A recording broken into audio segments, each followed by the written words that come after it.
प्यारे दर्शकों, पंजाबनामा शो दे विच तुहाडा निੱਘਾ स्वागत है। ये शो दे विच मेरे नाल डॉक्टर कमलजीत कौर ढिल्लों हन, जिहड़े भारतीय महिला फैडरेशन के कौमी सकत्तर हन। उन्हां नाल गलबात करांगे कि कौमांतरी महिला दिवस मनाउंदिआं एक सदी तो वध दा समां हो गया। इस अरसे दौरान औरतां ने विश्व भर दे विच की प्राप्तियां कीतियां, की नुकसान होया, की खट्टिया, की कमाया।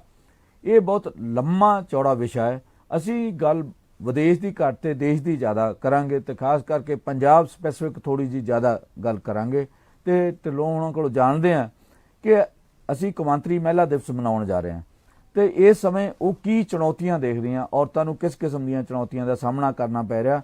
अजे भी साडा जिहड़ा समाज है, मर्द प्रधान समाज है, उहदे विच जिहड़े आ बराबर दे हक मिलण दे विच अजे भी बहुत सारियां समस्यावां ने।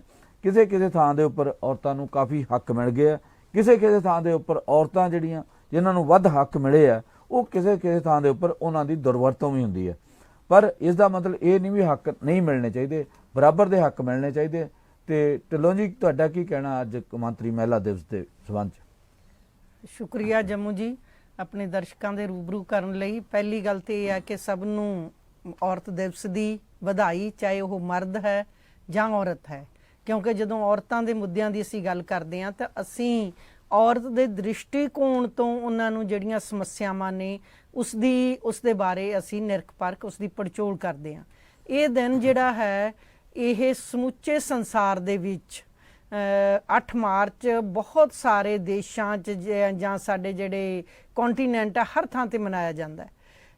8 मार्च की शुरुआत 1913 तो हुई, जदों कि 1909 दे विच यूरोप के देशों दीयां कुछ औरतां इकट्ठियां होईयां। फिर 1910 दे विच क्लारा जैटकन ते रोज़ा लग्जमबर्ग की अगवाई दे विच 100 औरतां 17 देशों तो इकट्ठियां होईयां। तां ਇਹ ਕਦੇ 23 फरवरी ਨੂੰ ਮਨਾਇਆ ਜਾਂਦਾ ਸੀ, ਕਦੇ ਇਹ ਮਾਰਚ ਦਾ ਕੋਈ ਦਿਨ ਸੀ, ਪਰ 1913 ਤੋਂ ਇਹ 8 ਮਾਰਚ ਦੇ ਤੌਰ ਤੇ ਮਨਾਇਆ ਜਾਣ ਲੱਗਾ। ਪਰ ਇਸ ਦੀ ਅਹਿਮੀਅਤ ਜਿਹੜੀ ਹੈ ਸੰਸਾਰ ਭਰ ਦੇ ਵਿੱਚ ਉਦੋਂ ਹੋਈ ਜਦੋਂ UN ਨੇ 1975 ਨੂੰ ਮਹਿਲਾ ਈਅਰ ਦੇ ਤੌਰ ਤੇ ਜਿਹੜਾ ਔਰਤਾਂ ਦੇ ਸਾਲ ਦੇ ਤੌਰ ਤੇ ਵੂਮਨ ਆਫ ਦਾ ਈਅਰ ਉਹਦੇ ਤੌਰ ਤੇ ਜਿਹੜਾ ਹੈ ਡਿਕਲੇਅਰ ਕੀਤਾ ਤੇ ਉਸ ਦਿਨ ਛੁੱਟੀ ਕੀਤੀ। ਤੇ ਫਿਰ औरतों के मुद्दों की उन्हां दी जिहड़ी सेहत, उन्हां दी सिक्ख्या, उन्हां दी सुरक्षा और उन्हां दे समाज दे विच जिहड़ियां उन्हां दियां होर लोड़ां ने उन्हां वल ध्यान केंद्रित होण लगा। इस तरीके दे नाल ही फिर UN ने 1979 दे विच जिहड़ी सीडा रिपोर्ट लेके आंदी, जिहड़ी है जिहड़ी डिस्क्रिमिनेशन जिहड़ी है जिहड़ा convention of the all types all forms of discrimination against women, ਉਹਨੂੰ ਸੀਡਾ ਰਿਪੋर्ट ਕਹਿੰਦੇ ਨੇ, ਜਿਹਦਾ ਹਿੰਦੁਸਤਾਨ ਸਿਗਨੇਚਰੀ ਹੈ, ਸਿਗਨੇਚਰ ਕੀਤੇ ਦਸਤਖਤੀ ਹੈ। ਔਰ ਉਹਦੇ ਮੁਤਾਬਕ ਉਸਨੇ ਆਪਣੀਆਂ ਔਰਤਾਂ ਦੀ ਜਿਹੜੀ ਸਥਿਤੀ ਹੈ ਉਹਨੂੰ ਹਰ ਸਾਲ ਮੁਤਾਲਿਆ ਕਰਨਾ ਹੁੰਦਾ ਹੈ।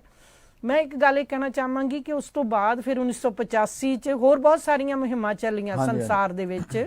ਆਰਟੀਕਲ 19 ਦੀ ਮੁਹਿੰਮ ਜਿਹੜੀ ਵੋਟ ਦਾ ਅਧਿਕਾਰ ਦਿੰਦੀ ਸੀ, ਜਿਹੜੀ ਅਮਰੀਕਾ ਦੇ ਵਿੱਚ ਵੱਡੀ ਲੜਾਈ ਲੜੀ ਗਈ, ਤੇ ਹੁਣੇ ਉਹਦਾ ਪਿੱਛੇ 2019 ਚ 100 ਸਾਲ ਮਨਾਏ ਗਏ। ਫਿਰ ਇਸੇ ਤਰ੍ਹਾਂ 1928 ਚ ਕੈਨੇਡਾ ਦੀਆਂ ਔਰਤਾਂ ਨੇ ਵੋਟ ਦੇ ਹੱਕ ਦੀ ਪ੍ਰਾਪਤੀ ਲਈ ਸੰਘਰਸ਼ ਕੀਤਾ। ਤੇ ਸਾਡੇ ਦੇ ਜਿਹੜਾ ਦੇਸ਼ ਦੇ ਵਿੱਚ ਜਿਹੜਾ 1975 ਤੋਂ ਬਾਅਦ ਜ਼ਿਆਦਾ ਤਵੱਜੋ ਦਿੱਤੀ ਜਾਣ ਲੱਗੀ, ਤਾਂ 1975 ਤੋਂ ਬਾਅਦ 1985 ਦੇ ਵਿੱਚ ਨੈਰੋਬੀ 'ਚ ਕਾਨਫਰੰਸ ਹੋਈ ਸੰਸਾਰ ਔਰਤਾਂ ਦੀ। ਫਿਰ 1995 ਦੇ ਵਿੱਚ ਹੋਈ।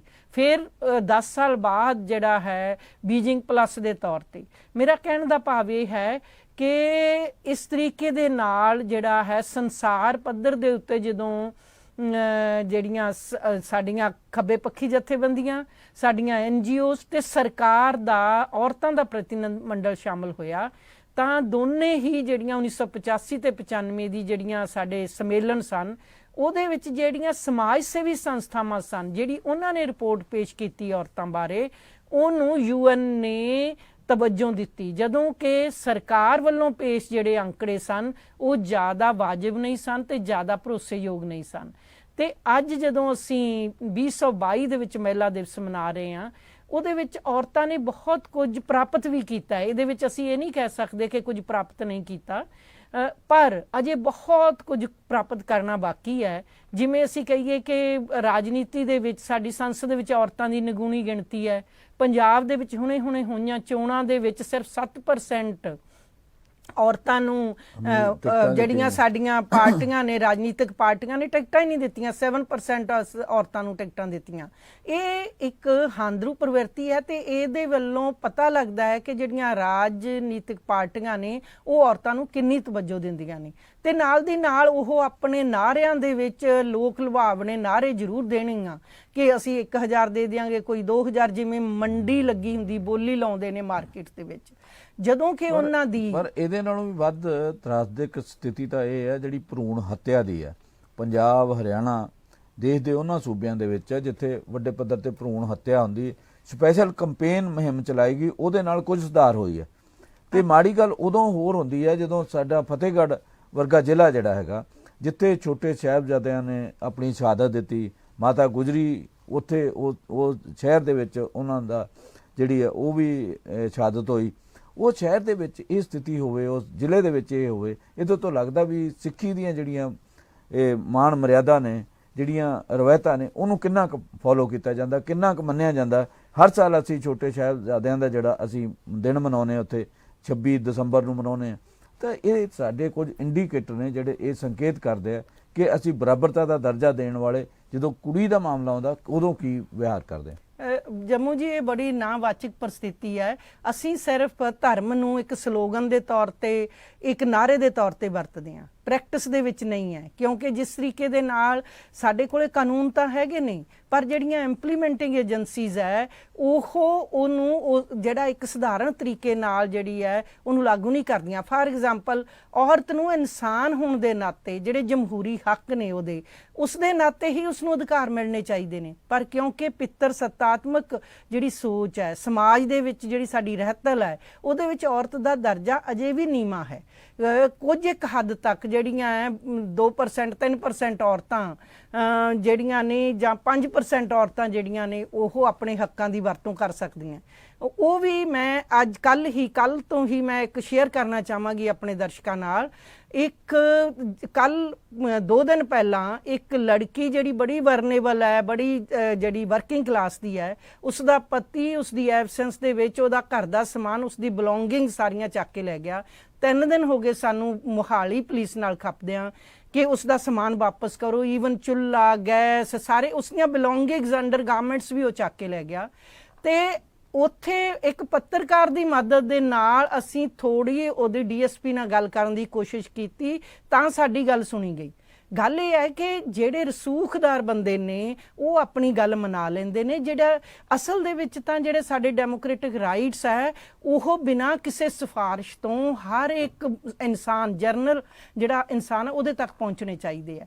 ਤੇ ਸਾਡੀਆਂ ਰਾਜਨੀਤਿਕ ਪਾਰਟੀਆਂ ਜਿਹੜੀਆਂ ਸਮਾਜਿਕ ਜ਼ਬਰ ਦੇ ਕੇਸ ਨੇ, ਸਾਡੇ ਸਮਾਜਿਕ ਮੁੱਦੇ ਨੇ ਜਿਹੜੇ ਜਿਨ੍ਹਾਂ ਦੇ ਵਿੱਚ ਔਰਤਾਂ ਨੂੰ ਬਰਾਬਰ ਦਾ ਹੱਕ ਮਿਲਣਾ ਹੈ, ਆਰਥਿਕ ਮੁੱਦੇ ਨੇ, ਉਹਦੇ ਲਈ ਉਹ ਜਿਹੜੀਆਂ ਸੁਚੇਤ ਨਹੀਂ, ਸੰਵੇਦਨਸ਼ੀਲ ਨਹੀਂ ਹੈ। ਉਹ ਸਿਰਫ ਇੱਕ ਨਾਅਰੇ ਮਾਰਦੀਆਂ ਨੇ। ਤਾਂ ਜਿਵੇਂ ਤੁਸੀਂ ਫਤਿਹਗੜ੍ਹ ਸਾਹਿਬ ਵਾਲਾ ਗੱਲ ਕੀਤੀ, ਫਤਿਹਗੜ੍ਹ ਸਾਹਿਬ ਇੱਕ ਐਸਾ ਜ਼ਿਲ੍ਹਾ ਹੈ ਜਿਸ ਦੇ ਵਿੱਚ ਕੁੜੀਆਂ ਦੀ ਗਿਣਤੀ ਸਭ ਤੋਂ ਘੱਟ ਹੈ। ਵੈਸੇ ਹੀ ਪੰਜਾਬ ਦੇ ਵਿੱਚ 890 ਹੈ 1000 ਦੇ ਪਿੱਛੇ, ਤੇ ਹਿੰਦੁਸਤਾਨ ਦੇ ਵਿੱਚ ਜ਼ਿਆਦਾ ਹੈ। ਤੇ ਪੰਜਾਬ ਦੇ ਵਿੱਚ ਜਿਹੜੀ ਇਹ ਹਾਂਦਰੂ ਪ੍ਰਵਿਰਤੀ ਹੈ, ਇਹਦੇ ਬਾਰੇ ਸਾਨੂੰ ਪਲੈਨਿੰਗ ਕਰਨ ਦੀ ਲੋੜ ਹੈ। ਗ੍ਰਾਸ ਰੂਟ ਲੈਵਲ ਤੇ ਵੀ ਮਾਨਸਿਕਤਾ ਵੀ ਬਦਲਣ ਦੀ ਲੋੜ ਹੈ।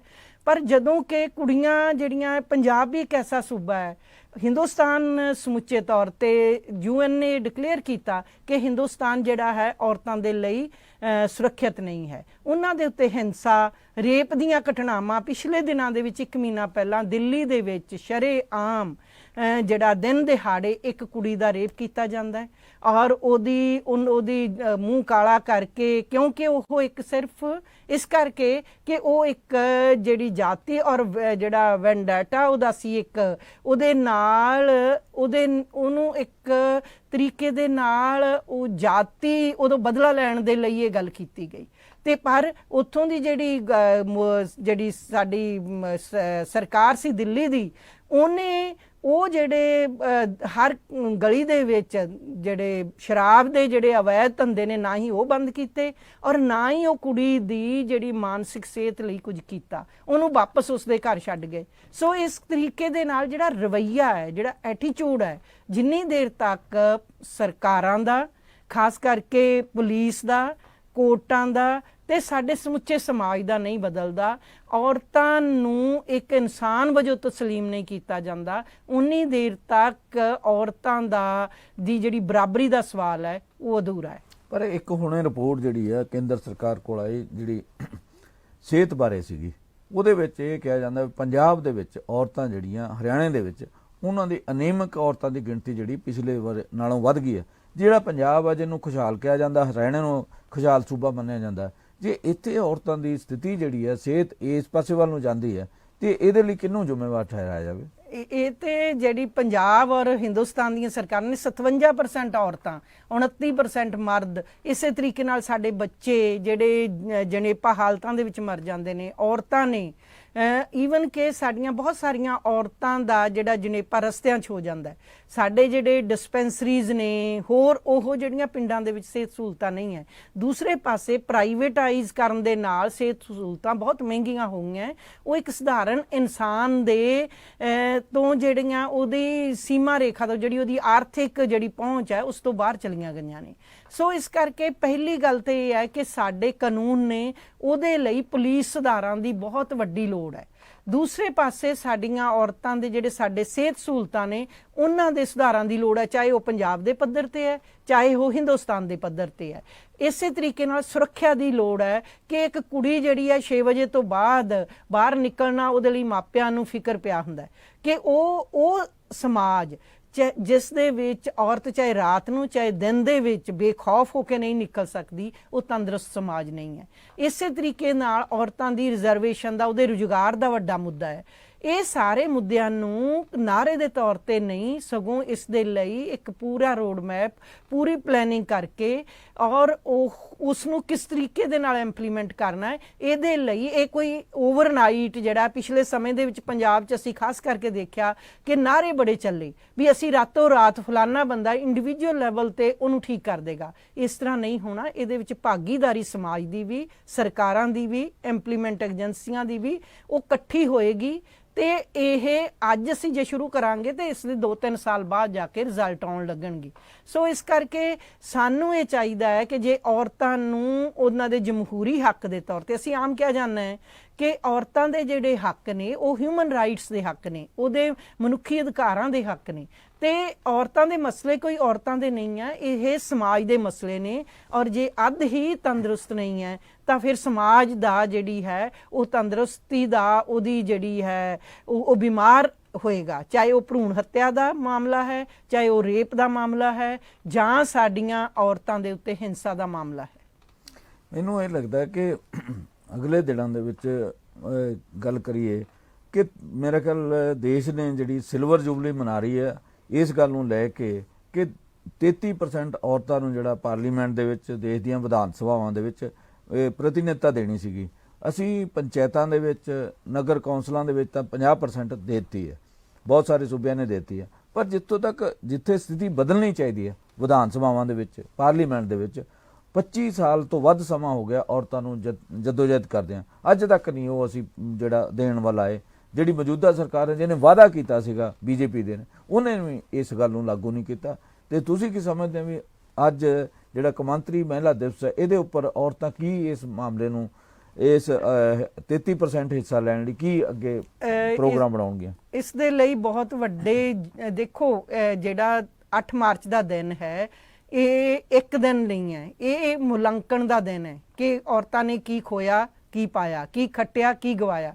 ਅਸੀਂ ਗਵਾਉਣ ਦੀ ਗੱਲ ਨਹੀਂ ਕਰਦੇ, ਅਸੀਂ ਸਿਰਫ ਉਹਦੇ ਉੱਤੇ ਤਸੱਲੀ ਕਰਦੇ ਹਾਂ ਕਿ ਜਿੰਨਾ ਕੁ ਉਹ ਪਿਛਲੇ ਜਿਹੜਾ ਹੈ 1947 ਤੋਂ ਬਾਅਦ ਹਿੰਦੁਸਤਾਨ ਦੇ ਵਿੱਚ ਬਹੁਤ ਚੀਜ਼ਾਂ ਪ੍ਰਾਪਤ ਵੀ ਕੀਤੀਆਂ। ਉਹਨਾਂ ਦੀ ਜਿਹੜੀ ਮੱਧ ਵਰਗ ਹੈ, ਉਹਦੀਆਂ ਕੁੜੀਆਂ ਨੂੰ ਪੜ੍ਹਨ ਦਾ ਜਿਹੜੀ ਹੈ ਪ੍ਰਵਾਨਗੀ ਮਿਲੀ, ਮੈਂ ਪ੍ਰਵਾਨਗੀ ਕਵਾਂਗੀ, ਤੇ ਉਹਨਾਂ ਨੂੰ ਨੌਕਰੀ ਕਰਨ ਦੀ ਪ੍ਰਵਾਨਗੀ ਵੀ ਸਮਾਜ ਵੱਲੋਂ ਮਿਲ ਗਈ। ਪਰ ਉਹਨਾਂ ਨੂੰ ਆਪਣੀ ਜ਼ਿੰਦਗੀ ਦੇ ਫੈਸਲੇ ਕਰਨ ਦਾ ਅਧਿਕਾਰ ਅਜੇ ਨਹੀਂ ਮਿਲਿਆ।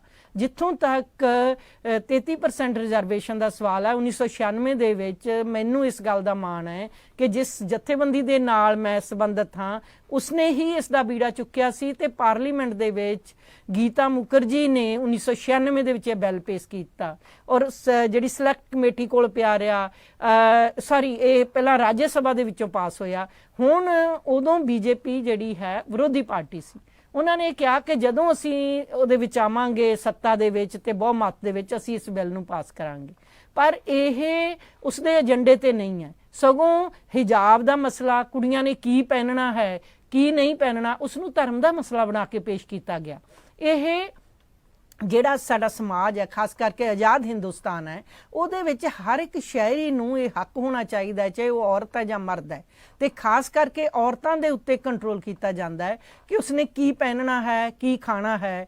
ਈਵਨ ਕਿ ਸਾਡੇ ਸਮਾਜਿਕ ਰਹਿਤਲ ਦੇ ਵਿੱਚ ਔਰਤਾਂ ਨੂੰ ਆਪਣੇ ਫੈਸਲੇ ਕਰਨ ਦਾ ਅਧਿਕਾਰ ਵੀ ਨਹੀਂ ਆਪਣੀ ਜ਼ਿੰਦਗੀ ਦੇ। ਸੋ ਇਸ ਕਰਕੇ 33% ਰਿਜ਼ਰਵੇਸ਼ਨ ਦੇ ਨਾਲ, ਜਿੱਥੇ ਤੁਸੀਂ ਗੱਲ ਕੀਤੀ ਹੈ ਕਿ ਸਾਡੀਆਂ ਪੰਚਾਇਤਾਂ ਦੇ ਵਿੱਚ ਤੇ ਸਾਡੀਆਂ ਜਿਹੜੀਆਂ ਮਿਊਨਿਸਪਲ ਕਾਰਪੋਰੇਸ਼ਨਾਂ ਦੇ ਵਿੱਚ ਉਹਦੇ ਵਿੱਚ ਸਾਨੂੰ ਅਧਿਕਾਰ ਮਿਲ ਗਿਆ, ਤੇ ਜਿੰਨੀ ਦੇਰ ਤੱਕ ਜਿੱਥੇ ਫੈਸਲੇ ਕਰਨੇ ਨੇ, ਜਿੱਥੇ ਲਾਗੂ ਹੋਣੇ ਨੇ, ਜਿੱਥੇ ਸਾਡੀ ਵਿਧਾਨ ਪਾਲਿਕਾ ਨੇ ਜਾਂ ਸਾਡੀ ਸਟੇਟ ਨੇ ਫੈਸਲੇ ਔਰਤਾਂ ਦੇ ਹੱਕ 'ਚ ਕਰਨੇ ਨੇ, ਉੱਥੇ ਔਰਤਾਂ ਦੀ ਸ਼ਮੂਲੀਅਤ ਖਾਸ ਕਰਕੇ ਅਸੀਂ ਤਾਂ ਚਾਹਾਂਗੇ 50%, ਪਰ ਸਾਡਾ ਜਿਹੜਾ ਅਜੇ ਨਾਰਾ ਹੈ 33% ਦਾ ਕਿ ਘੱਟੋ ਘੱਟ ਉਹ ਸਾਰੀਆਂ ਜਿਹੜੀਆਂ ਪਾਰਟੀਆਂ ਨੇ, ਜਿਹੜੀਆਂ ਜਦੋਂ ਅਸੀਂ 2 ਸਾਲ ਪਹਿਲਾਂ ਉੱਥੇ ਇੱਕ ਕਨਵੈਨਸ਼ਨ ਕੀਤੀ ਸੀ, ਉਹਦੇ ਸਾਰੀਆਂ ਪਾਰਟੀਆਂ ਆਫ ਦੀ ਰਿਕਾਰਡ ਇਹ ਕਹਿ ਕੇ ਗਈਆਂ ਕਿ ਹਾਂ ਅਸੀਂ ਇਸ ਦੇ ਹੱਕ ਵਿੱਚ ਹਾਂ, ਪਰ ਜਦੋਂ ਪਾਰਲੀਮੈਂਟ ਦੇ ਵਿੱਚ ਬਿੱਲ ਦੀ ਗੱਲ ਆਉਂਦੀ ਹੈ ਉਦੋਂ ਸਾਰੀਆਂ ਪਾਰਟੀਆਂ ਇੱਕ ਪਿੱਤਰ ਸੱਤਾ ਦੇ ਤੌਰ ਤੇ ਇਸ ਗੱਲ ਤੋਂ ਪਾਸਾ ਵੱਟ ਜਾਂਦੀਆਂ। ਸਾਡੀ ਆਉਣ ਵਾਲੇ ਸਮੇਂ ਦੇ ਵਿੱਚ 33% ਰਿਜ਼ਰਵੇਸ਼ਨ ਦੇ ਲਈ, ਔਰ ਖਾਸ ਕਰਕੇ ਜਿਹੜਾ ਸਾਡਾ ਆਜ਼ਾਦੀ ਦਾ 75 ਸਾਲ ਅਸੀਂ ਪੂਰੇ ਕਰ ਰਹੇ ਹਾਂ, ਉਹਦੇ ਵਿੱਚ ਅਸੀਂ ਔਰਤਾਂ ਨੂੰ ਇਹ ਗੱਲ, ਔਰਤਾਂ ਵੱਡੇ ਪੱਧਰ ਤੇ ਗੱਲ ਚੁੱਕਣੀਆਂ ਕਿ ਸਾਡਾ ਹੱਕ ਜਿਹੜਾ ਹੈ ਪਾਰਲੀਮੈਂਟ ਦੇ ਵਿੱਚ ਹੋਵੇ, ਤੇ ਉਹਦੇ ਲਈ ਜਦੋਜਹਿਦ ਵੀ ਹੋਏਗੀ ਔਰ ਬਹੁਤ ਸਾਰੀਆਂ ਔਰਤਾਂ ਜਿਹੜੀਆਂ ਨੇ ਉਹ ਮਿਲ ਕੇ ਇਹਦੇ ਲਈ ਲੜਾਈ ਵੀ ਕਰ ਰਹੀਆਂ ਨੇ। ਤੇ ਇਹਦੀ ਪ੍ਰਾਪਤੀ ਲਈ ਇੱਕ ਤਾਂ ਤੁਸੀਂ ਸੋਚਦੇ ਹੋ ਵੀ ਵਿਆਪਕ ਅੰਦੋਲਨ ਦੀ ਲੋੜ ਹੈਗੀ ਹੈ, ਤੇ ਉਹ ਅੰਦੋਲਨ ਕੇਵਲ ਔਰਤਾਂ ਹੀ ਚਲਾਉਣ ਜਾਂ ਬਾਕੀ ਸਮਾਜ ਨੂੰ ਮਿਲ ਕੇ ਨਾਲ ਚੱਲਣ ਦੀ ਲੋੜ ਹੈਗੀ? ਜੀ ਬਿਲਕੁਲ, ਅਸੀਂ ਜਦੋਂ ਮੈਂ ਹੁਣ ਪਹਿਲਾਂ ਵੀ ਕਹਿ ਚੁੱਕੀ ਹਾਂ ਕਿ ਔਰਤਾਂ ਦੇ ਮਸਲੇ ਸਮਾਜ ਦੇ ਮਸਲੇ ਹੈ, ਇਹਦੇ ਬਾਰੇ ਸਮੁੱਚੇ ਸਮਾਜ ਨੇ ਮਿਲ ਕੇ ਜਿਹੜਾ ਹੈ ਰਲ ਬੈਠਣਾ ਹੈ। ਬਹੁਤੀ ਵਾਰੀ ਜਿਹੜੀਆਂ ਸਾਡੀਆਂ ਔਰਤਾਂ ਵੀ, ਜਿਹੜਾ ਅਸੀਂ ਬਹੁਤ ਵਾਰੀ ਕਹਿੰਦੇ ਆ ਕਿ ਔਰਤਾਂ ਵੀ ਉਸ ਪਿੱਤਰ ਸੱਤਾ, ਜਿਹੜੀ ਸਾਡੀ ਇੱਕ ਜਗੀਰਦਾਰੀ ਯੁੱਗ ਦੀ ਸੋਚ ਹੈ ਕਿ ਔਰਤ ਦੀ ਤਾਂ ਘਰ ਦੇ ਚਾਰ ਦੀਵਾਰੀ ਦੇ ਅੰਦਰ ਥਾਂ ਹੈ, ਜਾਂ ਔਰਤਾਂ ਜਿਹੜੀਆਂ ਹੈ ਉਹ ਘਰ ਤੋਂ ਬਾਹਰ ਨਹੀਂ ਜਾਂਦੀਆਂ, ਹੁਣ ਉਹ ਬੀਤ ਗਿਆ। ਹੁਣ ਅਸੀਂ ਟੈਕਨੋਲੋਜੀ ਦੇ ਔਰ ਜਿਹੜਾ ਸਾਡਾ ਗਲੋਬਲੀ ਵਰਲਡ ਹੈ, ਉੱਥੇ ਸੰਸਾਰ ਦੇ ਵਿੱਚ ਕੋਈ ਵੀ ਚੀਜ਼ ਵਾਪਰ ਰਹੀ ਹੈ, ਉਹਦਾ ਅਸਰ ਸਾਡੇ ਗ੍ਰਾਸ ਰੂਟ ਲੈਵਲ ਤੱਕ ਵੀ, ਸਾਡੇ ਐਂਡ ਤੱਕ ਜਾਂਦਾ ਹੈ, ਕਿਉਂਕਿ ਕਮਿਊਨੀਕੇਸ਼ਨ ਇੰਨਾ ਫਾਸਟ ਹੈ। ਤੇ ਅਸੀਂ ਇਹ ਚਾਹਾਂਗੇ ਕਿ ਸਾਡੇ ਜਿਹੜੇ ਮਰਦ ਨੇ, ਸਾਥੀ ਨੇ, ਉਹ ਵੀ ਔਰਤਾਂ ਦੇ ਮਸਲਿਆਂ ਬਾਰੇ ਸੰਵੇਦਨਸ਼ੀਲ ਨੇ। ਉਹਨਾਂ ਸਾਰਿਆਂ ਨੂੰ ਔਰ ਭਰਾਤਰੀ ਜਥੇਬੰਦੀਆਂ ਨੂੰ ਅਸੀਂ ਅਪੀਲ ਵੀ ਕਰਦੇ ਹਾਂ ਕਿ ਉਹ ਇਹਦੇ ਨਾਲ ਰਲ ਕੇ ਸਾਡਾ ਸਾਥ ਦੇਣ, ਤਾਂ ਕਿ ਅਸੀਂ ਔਰਤਾਂ ਦੀ ਜਿਹੜੀ ਸੂਰਤ ਹਾਲ ਹੈ ਉਸ ਨੂੰ ਹੋਰ ਵਧੀਆ ਬਣਾਉਣ ਦੇ ਵਿੱਚ, ਤੇ ਸੰਸਾਰ ਦੇ ਵਿੱਚ ਜਿਹੜਾ ਹੈ, ਜਿਵੇਂ ਕਿ ਕਿਹਾ ਜਾਂਦਾ ਹੈ ਕਿ ਜਿਹੜਾ ਹਿੰਦੁਸਤਾਨ ਦੀਆਂ ਸਰਕਾਰਾਂ ਨੇ ਉਹ ਕਹਿੰਦੀਆਂ ਕਥਨੀ ਤੇ ਕਰਨੀ ਦੇ ਵਿੱਚ ਉਹਨਾਂ ਦਾ ਢੇਰ ਅੰਤਰ ਹੈ। ਜਦੋਂ ਅਸੀਂ ਸੰਸਾਰ ਸੰਮੇਲਨ ਦੇ ਵਿੱਚ ਔਰਤਾਂ ਇਕੱਠੀਆਂ ਹੁੰਦੀਆਂ ਨੇ, ਸੋ ਅਸੀਂ ਕਥਨੀ ਤੇ ਕਰਨੀ ਨੂੰ ਇਕਸੁਰ ਕਰਨ ਦੇ ਲਈ ਅਸੀਂ ਚਾਹਾਂਗੇ ਕਿ ਸਰਕਾਰਾਂ ਦੇ ਪੱਧਰ ਤੇ ਸਾਡੇ ਸਮਾਜ ਦੇ ਪੱਧਰ ਦੇ ਉੱਤੇ ਔਰਤਾਂ ਦੀ ਸੂਰਤ ਹਾਲ ਜਿਹੜੀ ਸਿਹਤ ਬਾਰੇ ਹੈ, ਉਹਨਾਂ ਦੀ ਸਿੱਖਿਆ ਬਾਰੇ ਹੈ, ਉਹਨਾਂ ਦੀ ਸੁਰੱਖਿਆ ਬਾਰੇ ਹੈ, ਉਹਨਾਂ ਦੇ ਰੁਜ਼ਗਾਰ ਬਾਰੇ ਹੈ, ਉਹਦੇ ਬਾਰੇ ਅਸੀਂ ਮਿਲ ਕੇ ਬੈਠੀਏ ਤਾਂ ਕਿ ਆਉਣ ਵਾਲਾ ਬਿਹਤਰ ਸਮਾਜ ਸਿਰ ਸਕੀਏ। ਚਲੋ ਜੀ, ਤੁਹਾਨੂੰ ਤੇ ਹੋਰ ਜਿਹੜੀਆਂ ਭੈਣਾਂ ਨੇ ਸਾਰਿਆਂ ਨੂੰ, ਮਾਵਾਂ ਭੈਣਾਂ ਸਾਰਿਆਂ ਨੂੰ ਕੌਮਾਂਤਰੀ ਮਹਿਲਾ ਦਿਵਸ ਦੀਆਂ ਬਹੁਤ-ਬਹੁਤ ਮੁਬਾਰਕਾਂ। ਤਾਂ ਅਸੀਂ ਆਸ ਕਰਦੇ ਹਾਂ ਕਿ ਤੁਸੀਂ ਜਿਹੜਾ 33% ਦੀ ਰਾਖਵਾਂ ਕਰਨ ਤੇ ਹੋਰ ਜਿਹੜੇ ਮਸਲੇ ਹੱਲ ਕਰਾਉਣ ਦੇ ਵਿੱਚ ਸਫਲ ਹੋਵੋ। ਇਸ ਦੇ ਨਾਲ ਹੀ ਅਸੀਂ ਤੁਹਾਡੇ ਤੋਂ ਤੇ ਆਪਣੇ ਦਰਸ਼ਕਾਂ ਕੋਲੋਂ ਲੈਂਦੇ ਆਗਿਆ। ਬਹੁਤ ਬਹੁਤ ਧੰਨਵਾਦ।